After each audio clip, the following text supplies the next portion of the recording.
a lot of the population that we serve has to be a certain, background because of the grants and because of where the funding comes from. I understand that.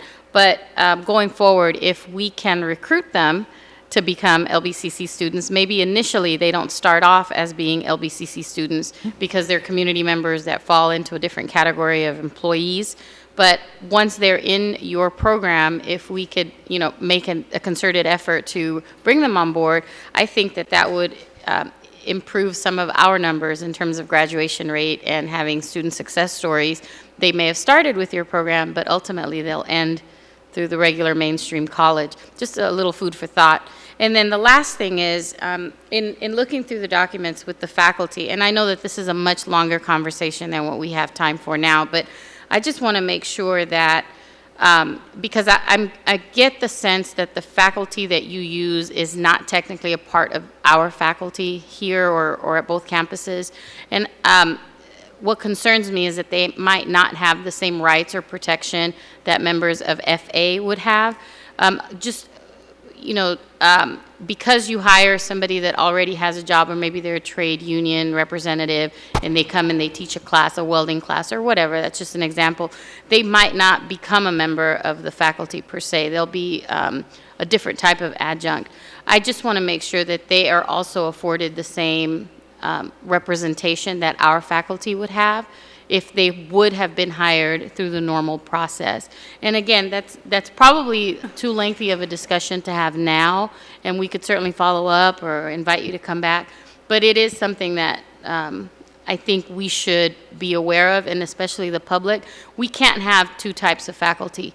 We can't have faculty who are members of the union per se and have these representations, but then having faculty who teach our other classes through different programs. Mm-hmm.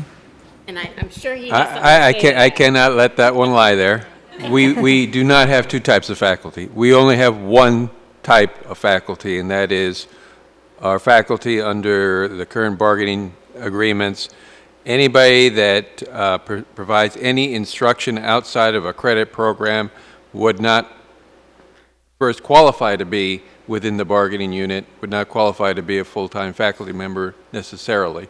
But certainly, if any member of the full-time or part-time faculty that is represented now works in economic development or teaches in any of the credit programs, they have the same rights as they do under any other course provided here at the college. Okay, I think you're off the hook now. Okay. Thank you. Well, I want to thank all of you and President Oakley for your leadership and for providing really a very creative environment for us to be able to experiment, do some of these things, and ultimately bring some things back. It's very much appreciated. Thank you. Okay, 2.2, Student Success Major Declaration Day. Dr. Peterson or President Oakley? I will let Dr. Peterson introduce our presenters. So I'd like to welcome our Dean of Counseling Student Support Services, Noel Corral, who will present his team tonight.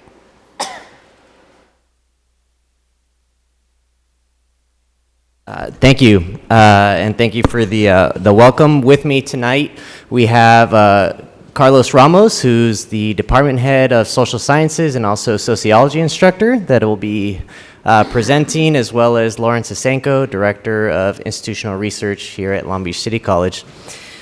So I just first thank you. Good evening, everyone. Good evening, Superintendent President Oakley, Board President Baxter, members of the board, the remaining students, welcome. Staff, faculty, thank you for allowing the opportunity for us to share some thoughts. Before I move on to the actual presentation, I do want to highlight and thank Dr. Executive Vice President Bynum for highlighting that last piece. It does provide a valuable service for our community and upward mobility to a segment of the population that wouldn't otherwise have. So thank you for that.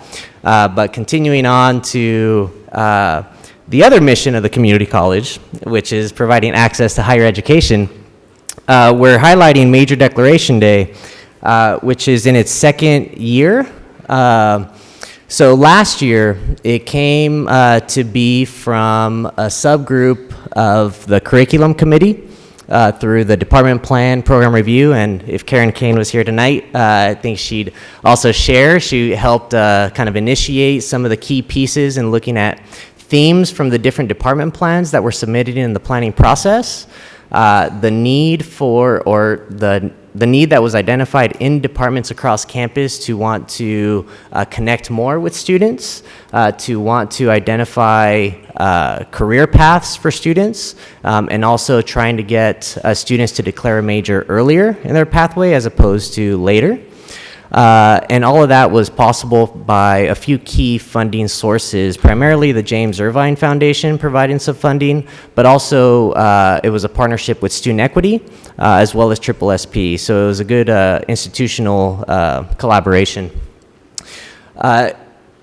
In looking at the new priority registration mandates as well as the strategic plan for priority registration, students are needing to declare their major within their first 15 units here at Long Beach City College. For financial aid, they need to declare within the first 12 units to receive financial aid.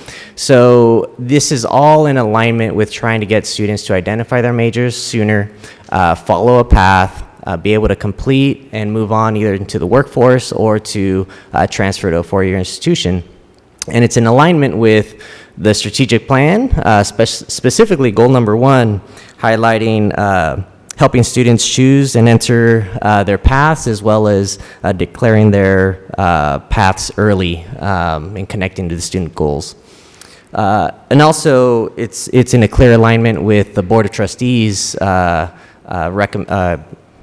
goals for student success agenda, as well as building campus community on campus and enhancing the relationships. You'll see in a little bit how it's really been an institutional process to facilitate.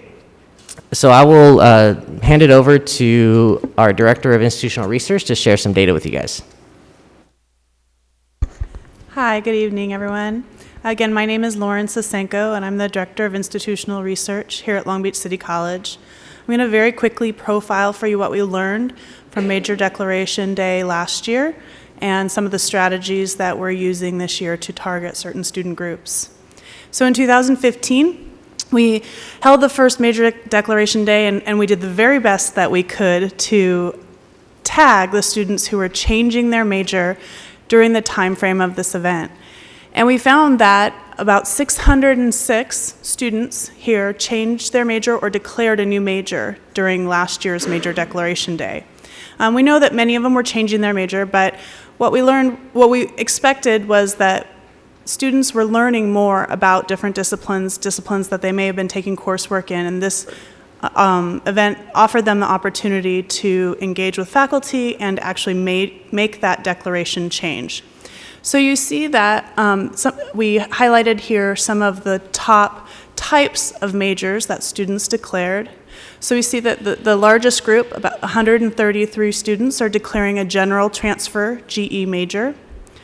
83 participants in Major Declaration Day were declaring a healthcare major.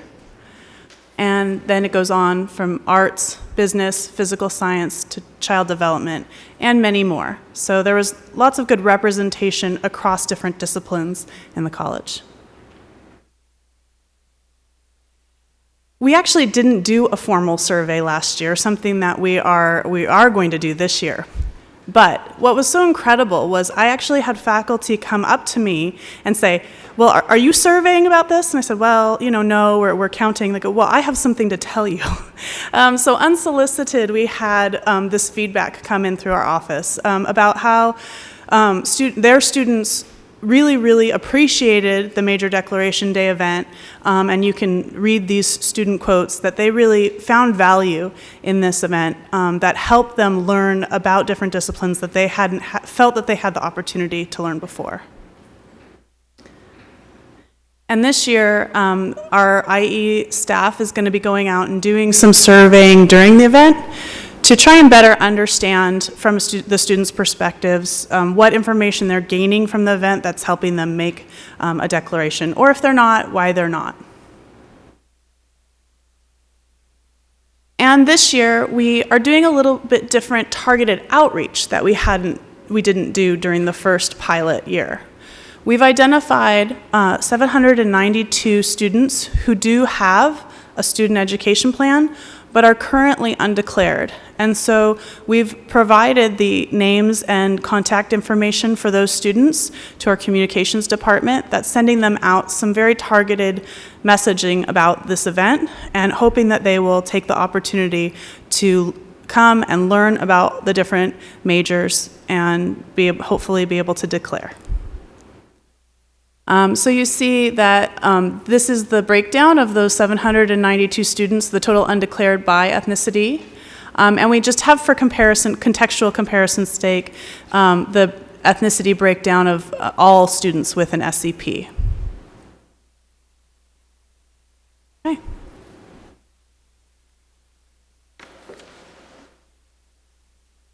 So next, Carlos Ramos will be speaking about our faculty kind of insight. Good evening, everyone. My name is Carlos Ramos. I'm the department chair of the social sciences. I also teach sociology, and I'm here to provide some insight from a faculty member's perspective. So as you might imagine, as a department and as discipline faculty, we are constantly recruiting students, right, to our programs of study. And the Major Declaration Day was an opportunity for faculty members to connect with students and to provide with students with relevant and with accurate information about our majors. So I'm going to go through the 4 bullet points. The first one is connecting with students outside of the classroom. So this allowed for our faculty members to interact with students outside of the classroom, and allows for less formal discussion about students' educational and career goals. It's also a form of social networking, right, where students can make connections with faculty, build what sociologists refer to as social capital, right, which is very important. And research has shown that this can lead to a sense of belonging and persistence, especially among our first-generation college students. The second bullet point, showcasing our programs of study. So this allowed instructors to provide students with valuable information about our majors and disciplines. So beyond what can be found in the college catalog and major maps, students learned about course material and content, assigned readings and books, important questions posed in these courses, and real-life application of the course material as well. So students received very rich information directly from faculty, which can be very useful in making informed decisions about their educational futures. And we also shared with students different areas of emphasis and opportunities within each major as well. So for example, in anthropology, there are 4 major areas in anthropology: cultural, physical, archaeology, and linguistic. And so they each had their own academic orientations as well as career options. So students learn, for example, that linguistic anthropologists can be translators, or physical anthropologists can work in the field of forensics, or they can study to become underwater archaeologists, etc. So that's very valuable to students as well. The third point connects students with resources. We also shared with students the different activities and events that are associated with each of our disciplines, such as student clubs, speakers, field trips, conference attendance and participation, and also honors societies. We directly assisted students with the filling out of their major declaration forms, and also reminded them to meet with their counselors regularly, which is very important as well. And then the fourth point, highlight career options associated with majors and programs. So faculty also discussed with students how our majors aligned with their both short-term and long-term educational and career goals. So help students understand the different educational and career paths they can access with our majors. So for example, with psychology, there are so many different branches of psychology, different career paths in psychology. And so that was very useful for our students. And also, another example is our philosophy major, right? Many students are unaware that it's a very common and an excellent undergraduate major for pre-law, right? And so things like, as is our sociology major. So all in all, Major Declaration Day is a mutually beneficial event for faculty and students, a great opportunity for us to connect with our students in a welcoming, positive, and also festive environment. So it was a great idea, and I'd just like to thank everyone who worked so hard to make it a success. Thank you.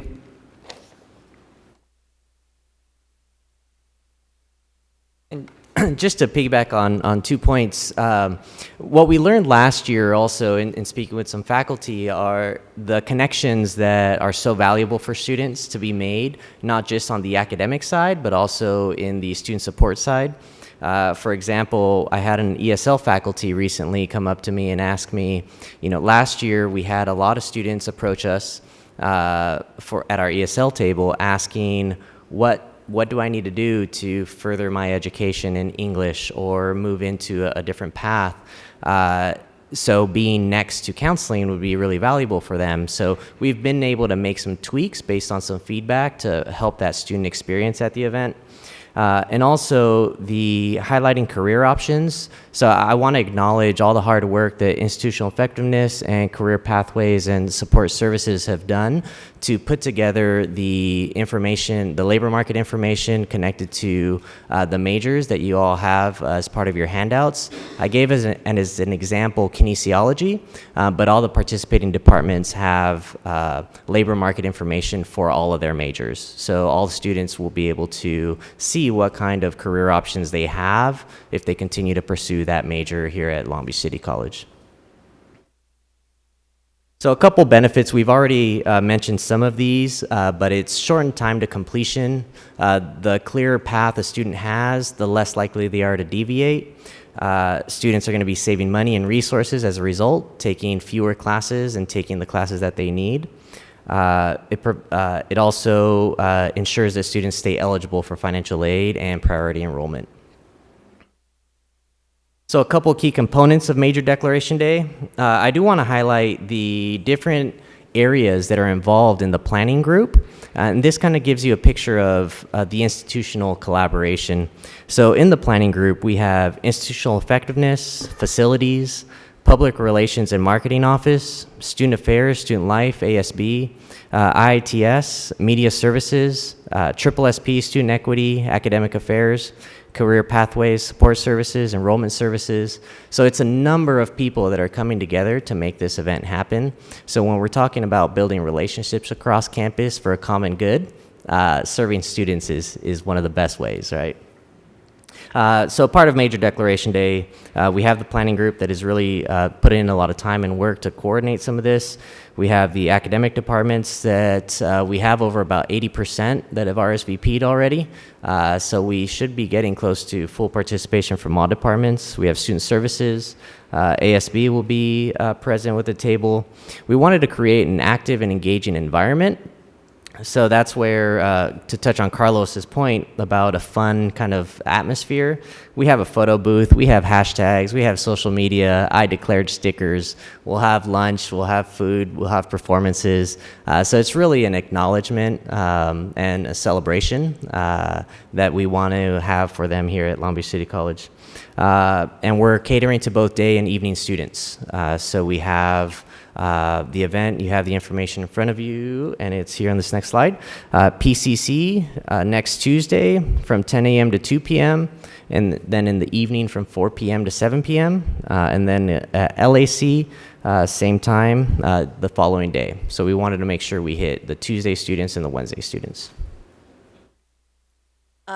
Before I open it up, I want to say two things. First of all, I'm so glad you're doing this both during the day and the evening. Did you do that last year?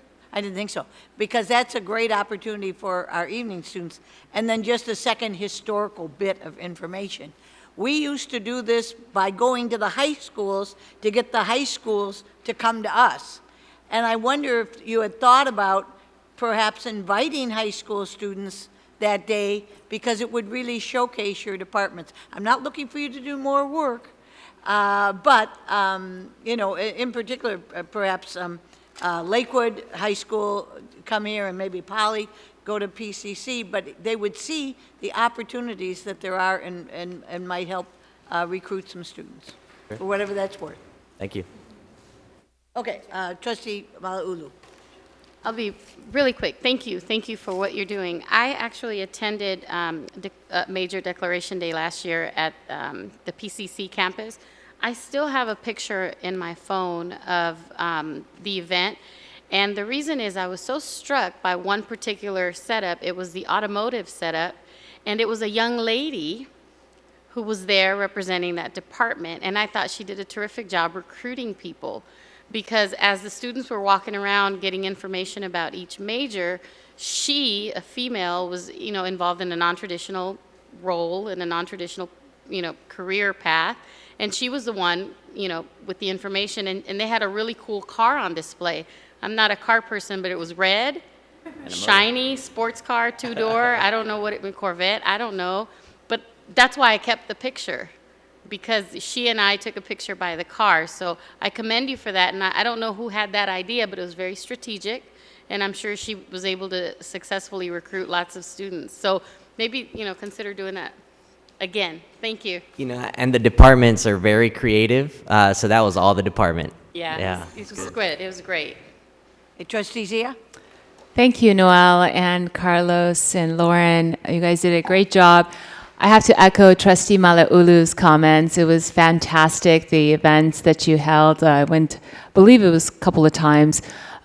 What a great energy. You were awesome, Noel. You personally walked me into it. I was lost. I didn't know where I was going. You were amazing. The students were just vibrant. They were on fire. I loved how excited they were. And also the people who were pitching the majors. It was just really nice to see that. So I have a question on your slide 2, where you're providing the statistics. And maybe this is a question for Lauren. Do we have any stats on career technical education majors?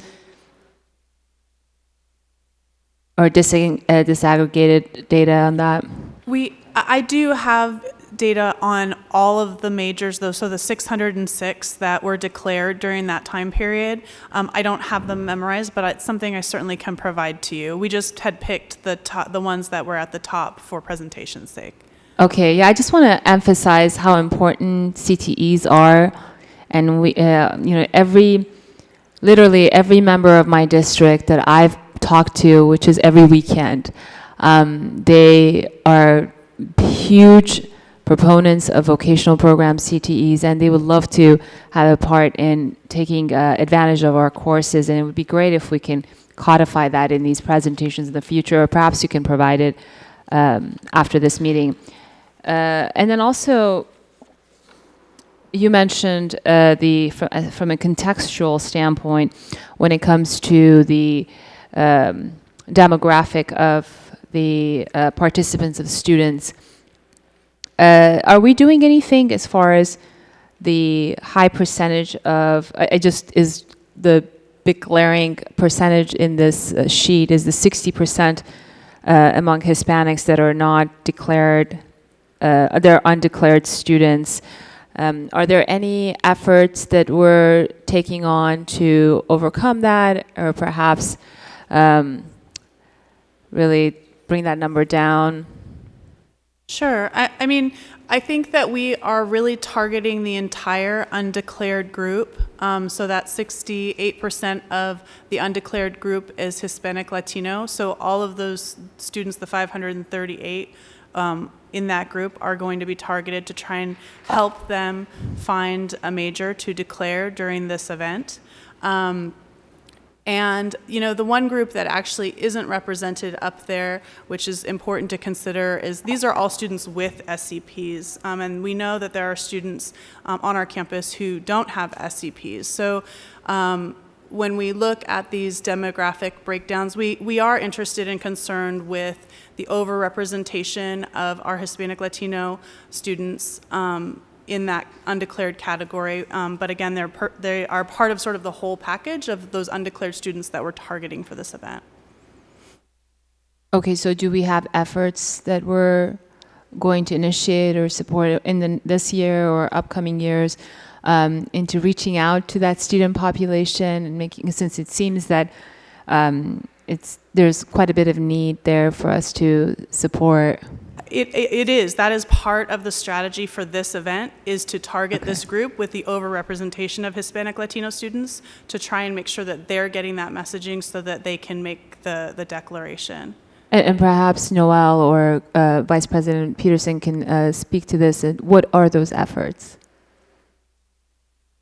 We are, somebody else can say it, but it's that we're really trying to target the messaging around this event so that these students make sure they know that it's happening, they know that it's for them, so that they can come in and take advantage of Major Declaration Day. But I certainly will let Noel talk about it. Yeah, if you can give me some specifics. Are we broadcasting it in Hispanic magazines, publications, those type of things, or our high school? Yeah, so we do have as an institution efforts that we're doing to specifically address or work with the Latino community. Programs such as Puente, our learning community, engaging our community to serve as mentors for our Latino students, most of which are, well, many of which are in Puente. But also looking at different programs, Vice President Peterson, myself, and a few others attended Excelencia en Educación in Washington a couple weeks ago to talk about some of the success initiatives that are going on as best practices across the nation in hopes of implementing some of those pieces here. So we do have some things, but it's certainly an area that we're hoping to improve and work on. So getting the data for events such as this and looking at the participation this upcoming next week will help inform some of the targeted messaging for that population, but also looking at ways to engage family, ways to engage some more mentoring, peer-to-peer interactions. Those are all things that we're looking at to help support the student population, as well as Promise Pathways. Promise Pathways has a lot of, a high percentage of Latino students as part of that, so we're re-looking at revamping that piece to help serve that student population. And how about our Latino faculty? Have we reached out to them? I know they have a organized group, and have we considered having partnerships with them and support this process? Yeah, well, I know certainly Carlos is one of them, but we have not made I think, exerted effort to reach out to our Latino faculty, but I think it could be certainly something that we can work on. Yeah, that'd be great. And the good Puente idea. program. Sorry, Greg. Yeah. So I just wanted to add in here that what you're seeing is actually, even though we have 538 students who are undeclared, Latino students who are undeclared, that's actually improvement, because what that means is we have 538 Latino students who have seen a counselor, and they have some type of plan where they didn't before. So we are, this shows you great improvements we have in actually connecting students to our services. So they've made that first step, they've met with a counselor, they've created some type of initial plan. So that's a good sign, because that means we have some type of relationship that we're building from. So if it's an improvement, what were those percentages before? So before, just a few years ago. Yeah, I actually don't have the percentage of what we had before. Well, I do, 0% across the board before, because SCPs are a relatively new student intervention, student connection that the college and actually across the state that we've been implementing. And so about 3 years ago, we started ramping that up, and all of the counseling services has done an amazing job at connecting with our students, largely because students have to have that SEP in place before they earn 15 units, or they aren't eligible for financial aid services anymore. So it's become very, very important that we're able to connect with those students and get them on an SEP plan.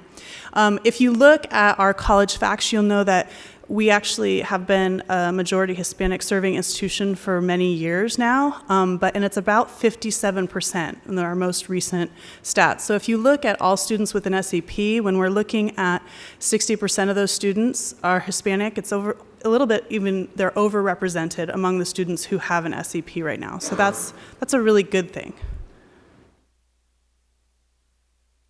Okay, great. Thank you.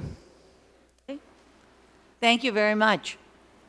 Dr. Baxter, Oh, yes, Alejandro, mind if I have some words? absolutely. I'll just hold on to this. Great. So I just want to commend the work that's being done around this awesome event. I participated in it last year, and I really saw the benefit of it. If we can go back to slide 6, just my personal preference. I think you just read it a little too quickly for me. Oh, I'm sorry. Yeah, no worries.